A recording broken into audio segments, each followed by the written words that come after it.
Sa ano po kayo mag-base mo? Yes, sa followers po mismo.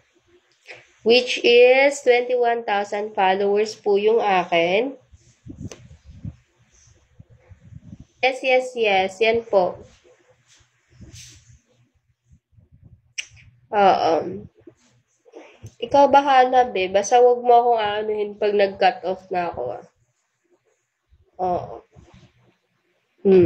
Hindi kasi ako nag-entertain sa ganun. Yung sinasabi nila, magsisend lang sila pag mag-i-start na. Okay, basta makapahabol ka. Walang problema yun.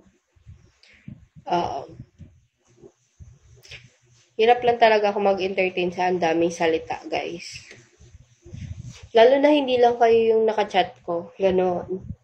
Oo, paano umabot? Search ako sa IG. Pusa po yung profile natin ha. Then 21,000 followers na po tayo noon.